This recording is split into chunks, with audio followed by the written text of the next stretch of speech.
안녕하세요. 컴퓨터입니다. 오늘은 출근길 명상 11번째 영상이고요. 현재 시각은 2019년 1월 16일 수요일 오전 6시 50분입니다. 어제 퇴근길에 보니 바람이 강하게 불어 하늘이 한결 깨끗해진 것을 보았는데요. 다행히 오늘은 미세먼지가 보통으로 표기되네요. 하지만 반짝 강추위가 찾아온 아침인 만큼 보온에 신경 쓰셔야 할 것 같습니다. 어느덧 출근길 명상의 방송 횟수가 두 자릿수에 진입하게 되었는데요.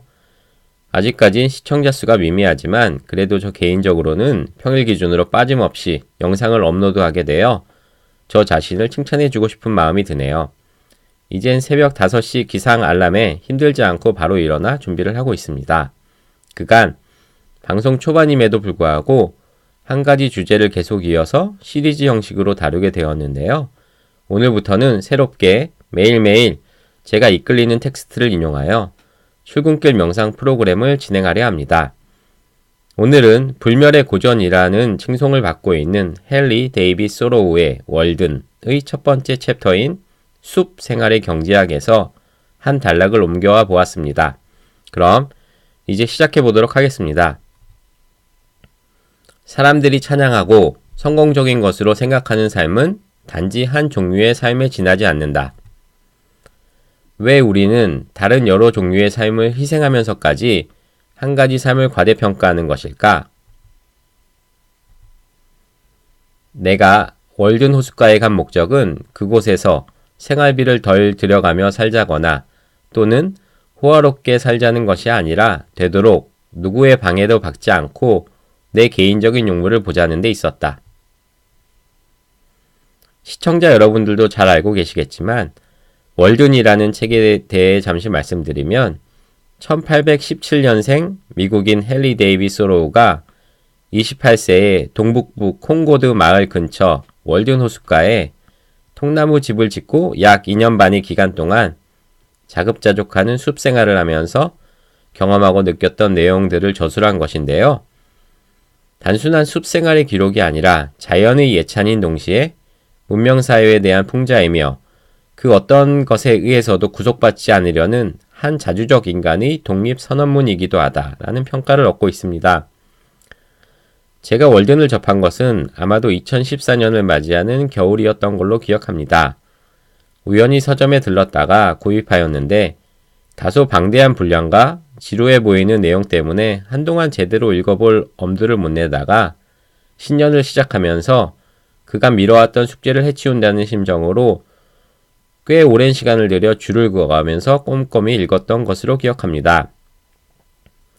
당시 아침형 인간으로 탈바꿈 해보고자 새벽 4시 기상에 도전하여 회사에 5시 반경에 도착하고 한 3시간 정도씩 집중해서 보았던 기억이 납니다. 오늘 인용한 단락도 책에 그어져 있는 수많은 줄들 중의 일부분인데요. 2014년이 시작되면서 저는 30대가 저물어가고 이제 곧 40대가 된다는 사실에 많이 초조하고 불안했었고 어떤 삶을 살아야 할 것인가에 대해 깊은 고민에 빠져 있었습니다. 더군다나 저는 그 당시에 이혼을 하고 혼자 지내는 시기였기에 아마도 20대 후반의 사회초년생이 흔히 겪게 되는 어떤 길을 선택해야 하는지에 대한 막막함 같은 감정을 느꼈던 것 같습니다. 평소 내 신념대로 사는 것을 매우 중요한 위치에 두는 저의 특성상 그 당시의 여러 상황들이 더욱 어우러져 소로우의 생각에 깊은 공감을 했었고 삶의 좌표로 삼는 데 커다란 도움이 되었는데요. 오늘 인용한 문장에서 소로우가 표현한 한 가지 삶이라는 것은 세상이 정해놓은 길을 아무 생각 없이 막연히 걷고 있는 우리 대다수의 삶을 말하는 것일 것입니다. 즉, 소로우의 관점에서는 병들 때를 대비하여 돈을 벌려고 무척이나 애를 쓰고 돈을 벌려고 너무 무리한 결과 끝내 병이 들고 마는 보편적인 사람들의 모습이 모순이라는 것이죠. 우리는 흔히 먹고 사는 문제에 너무 매달린 나머지 의식주가 해결된 이후에 진정 인생에서 추구하고자 하는 일에 접근조차 못하고 있는 것을 알 수 있습니다.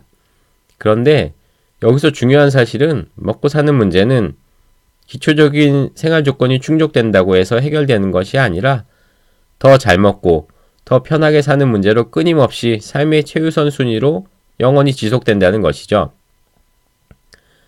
우리는 현세를 위해서는 가족의 저택을 마련하고 내세를 위해서는 가족 묘지를 마련했다. 라는 소로우의 문장은 우리가 현재에도 열광하고 추구하는 삶의 모습을 잘 나타내고 있습니다. 결국 소로우는 우리에게 소박하고 간소한 삶을 통해 노동에 매몰되지 말고 자신이 인생에서 찾고 싶은 진실한 가치를 위해 당당히 발걸음을 떼라고 이야기해주고 있습니다. 저는 현재 재혼을 통해 6인 가족의 가장의 신분을 유지하고 있는 입장에서 우리를 둘러싼 현실을 도외시할 수 없다는 것을 체감하고 있지만 과연 우리가 인생에서 중점을 두어야 하는 부분이 무엇인지에 대해 늘 생각하고 자신의 가치관에 따라 자신만의 삶을 살아내야 하는 것이 진정 잘 사는 것은 아닌지 하고 생각해 봅니다. 오늘은 잠시라도 내가 원하는 삶에 대해 생각해보는 시간을 가지셨으면 합니다. 지금까지 시청해주신 모든 분들께 감사드리며 오늘 하루도 힘차게 시작하시죠. 저는 목요일에 또 영상을 통해 찾아뵙도록 하겠습니다. 그럼 행복한 하루 되세요.